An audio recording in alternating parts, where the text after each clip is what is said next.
اس بارے میں گزشتہ کی حدیث شریف ہم پڑھے کہ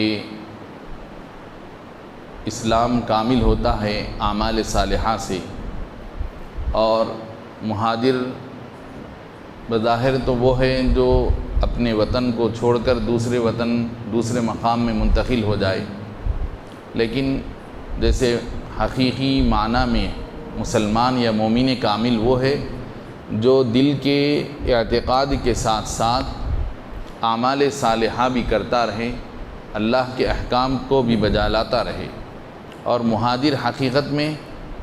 وہ شخص ہے جو نہ صرف اپنے وطن کو چھوڑ دیا ہو بلکہ اللہ کی حرام ٹھہرائی ہوئی ہر چیز کو وہ چھوڑ دیتا، وہ حقیقی مہاجر وہ۔ اس کے بعد حضرت محدث دکن علیہ الرحمہ مسلمان کے کامل بن جانے کی نشانی کو بیان فرما رہے ہیں اور اس سے متعلق حدیث کو روایت کر رہے ہیں کہ مسلمان کے کامل الایمان بن جانے کی نشانی یہ ہے کہ وہ حضور صلی اللہ علیہ وسلم کو اپنے باپ بیٹوں اور سارے انسانوں سے زیادہ محبوب بنا لے۔ اس سلسلے میں حضرت انس رضی اللہ عنہ سے روایت ہے، انہوں نے کہا کہ حضرت رسول اللہ صلی اللہ علیہ وسلم نے فرمایا کہ کوئی شخص اس وقت تک کامل مومن نہ ہوگا جب تک کہ میں اس کے پاس اس کے باپ بچوں اور تمام لوگوں سے محبوب تر نہ ہو جاؤں۔ اس کی روایت امام بخاری اور امام مسلم نے بالاتفاق کی، یعنی محدثین کی اصطلاح میں یہ حدیث متفق علیہ اس حدیث کو کہتے ہیں جو بخاری شریف کی نظر میں بھی، امام بخاری کی نظر میں بھی صحیح ہو اور امام مسلم کی تحقیق میں بھی جو درجہ صحت پر ہو۔ بعض وقت ایسا ہوتا ہے کہ ایک حدیث کو امام بخاری اپنی بخاری شریف میں نقل کرتے ہیں لیکن مسلم شریف میں نہیں ہوتی، اور بعض حدیثیں وہ ہیں جو مسلم شریف میں ہیں لیکن بخاری شریف میں نہیں۔ تو اب جو حدیث صرف بخاری میں ہے لیکن مسلم میں نہیں ہے، اس کی بنسبت مقام اس حدیث کا اونچا ہے جو بخاری میں بھی ہے اور مسلم میں بھی، یعنی امام مسلم کی تحقیق میں بھی وہ صحیح ہے، امام بخاری کی تحقیق میں بھی صحیح ہے۔ اس کے صحیح ہونے پر امام بخاری جیسے صف اول کے محدث اور امام مسلم دونوں کا اتفاق ہے، تو اب وہ حدیث بہت ہی اونچے درجے کی ہوتی ہے، تو ایسی حدیث کو متفق علیہ کہتے ہیں۔ تو اس حدیث شریف میں رسول پاک صلی اللہ علیہ وسلم یہ ارشاد فرماتے ہیں کہ مومن کے ایمان کے کامل ہونے کی ایک صورت یہ ہے کہ وہ ایمان کا عقیدہ رکھنے کے ساتھ ساتھ اپنے دل میں مجھ سے ایسی محبت رکھے کہ اس کے پاس میری ذات، یعنی حضور فرما رہے ہیں کہ میری ذات اس کے نزدیک اس کے باپ بچوں اور تمام لوگوں سے زیادہ محبوب ترین ہو جائے، تو یہ اس کے مومن کامل ہونے کی علامت ہے۔ پھر دوسری روایت میں ایمان کی چاشنی یعنی ایمان کا مزہ کون سا آدمی پاتا ہے؟ ایک ہے کہ آدمی دل سے تصدیق کر لیا اور زبان سے اقرار کر لیا لا الہ الا اللہ محمد رسول اللہ، وہ آدمی مومن ضرور ہے، ایمان پر قائم ہے وہ، لیکن اب اس ایمان پر رہنے کے ساتھ ساتھ ایمان کا مزہ جو چیز ہوتی ہے، جیسے کہ صحابہ کرام اس ایمان کے مزے کو چکے ہوئے تھے۔ حضرت بلال ایمان کی حلاوت کو پائے ہوئے تھے، جس کی وجہ سے باوجود کفار مکہ ان کو سخت سے سخت اذیتیں دیتے لیکن پھر بھی وہ ایمان سے ڈگمگاتے نہیں، ان کے قدم کبھی ایمان کے معاملے میں لڑکھڑائے نہیں، کہ وہ ایمان کی اس لذت اور چاشنی کو پائے ہوئے تھے۔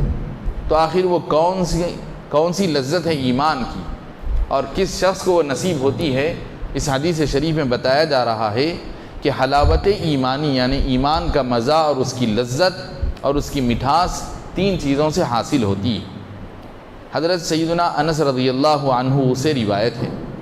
انہوں نے کہا کہ حضرت رسول اللہ صلی اللہ علیہ وسلم نے فرمایا 3 باتیں جس شخص میں ہوں اس کی وجہ سے وہ ایمان کی حلاوت پائے گا. حلاوت یعنی ایمان کی مٹھاس کو، ایمان کی شیرینی کو پائے گا. نمبر 1، خدا و رسول اس کی نظر میں تمام ما سوائے اللہ سے زیادہ پیارے ہوں. اللہ و رسول کے ما سوا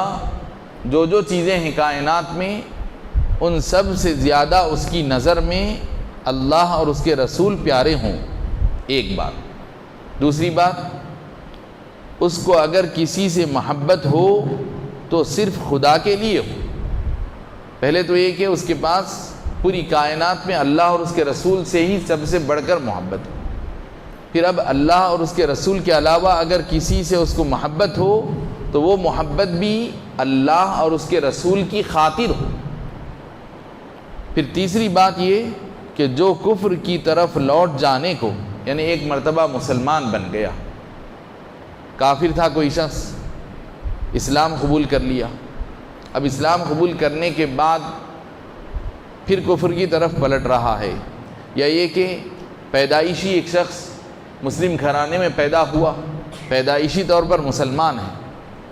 اب اس اسلامی عقیدے پر وہ اتنا مضبوط ہے کہ اس کے لیے کفر کی طرف لوٹ جانے کو وہ اتنا ہی برا سمجھے جتنا کہ آگ میں ڈالے جانے کو برا سمجھتا. کہ ایمان کی دولت نصیب ہونے کے بعد اگر کوئی آدمی کفر کی طرف پلٹنے کو ایسے ہی برا سمجھ رہا ہے جیسے کہ ایک آدمی آگ میں ڈالے جانے کو پرخطر اور برا سمجھتا ہے، تو اگر کسی آدمی کے اندر یہ جذبہ ہے، ایمان کی نعمت کو پا لینے کے بعد، ایمان کی نعمت پر رہتے ہوئے اگر کسی کے اندر یہ احساس ہے کہ کفر میں پلٹنا گویا آگ کے گڑھے میں جھونک دیے جانا ہے، اس درجے میں اگر کفر کو برا سمجھتا ہے تو ایسا آدمی ایمان کی حلاوت کو پاتا ہے، جبکہ اللہ تعالیٰ نے اس کو کفر سے اب تک کے بچا رکھا ہے. اس کی روایت بخاری اور مسلم نے بالاتفاق کی ہے، یعنی یہ بھی متفق علیہ حدیث ہے. ایمان کا مزہ کب حاصل ہوگا، اس بارے میں ایک اور حدیث شریف. حضرت عباس بن عبد المطلب رضی اللہ عنہ، جو رسول پاک صلی اللہ علیہ وسلم کے چچا ہیں، حضرت عباس رضی اللہ عنہ، وہ روایت کرتے ہیں، انہوں نے کہا کہ حضرت رسول اللہ صلی اللہ علیہ وسلم نے فرمایا، اس شخص نے ایمان کا مزہ چکھ لیا جو اللہ تعالیٰ کے رب ہونے پر اور اسلام کے دین ہونے پر اور محمد صلی اللہ علیہ وسلم کے رسول ہونے پر راضی ہوا. جو آدمی ان 3 باتوں پر راضی ہے، مطمئن ہے کہ اللہ اس کا رب ہے اور اسلام اس کے زندگی بھر اپنائے رہنے کے لائق جو دین اور مذہب ہے، اس اعتبار سے وہ دین اسلام پر راضی ہے، اور حضرت محمد صلی اللہ علیہ وسلم کے رسول ہونے پر وہ راضی اور مطمئن ہے، یعنی اس کو پکا یقین ہے، اس بارے میں ذرا بھی شک شبہ یا بے اطمینانی کی کیفیت نہیں ہے. تو یہ 3 باتوں پر جو آدمی مطمئن ہے، راضی ہے، اس کو ایمان کی لذت اور ایمان کا مزہ حاصل ہوتا ہے. اسی لیے اذان کے ختم پر جو دعائیں سکھائی گئی ہیں حدیث شریف میں، ان میں ایک دعا یہ بھی ہے، علاوہ ازیں عام طور پر جو مشہور دعا ہے، اللہم رب هذه الدعوۃ التامہ والصلاۃ القائمہ، یہ تو دعا مشہور ہے. اس کے علاوہ مزید ایک اور دعا بھی ہے جس میں ان 3 خصوصیتوں کا ذکر کیا گیا ہے. بندہ ان 3 خصوصیتوں کا اذان کے ختم پر اعتراف کرتا ہے. حدیث شریف میں اس کا ذکر آیا ہے کہ اذان کے ختم پر یہ پڑھنا چاہیے، رضیت باللہ ربا وبالاسلام دینا وبمحمد صلی اللہ علیہ وسلم نبیا ورسولا. کہ اذان کے ختم پر مشہور دعا کے ساتھ یہ بھی جوڑ لینا چاہیے، بہتر ہے، افضل ہے. نہیں تو وہ دعا کافی ہے اللہم رب هذه الدعوہ والی، ورنہ یہ بھی ملا لی جائے تو اور اچھی بات ہے کہ نور علی نور، سونے پہ سہاگا جس کو کہتے ہیں، ویسی بات ہو جائے گی.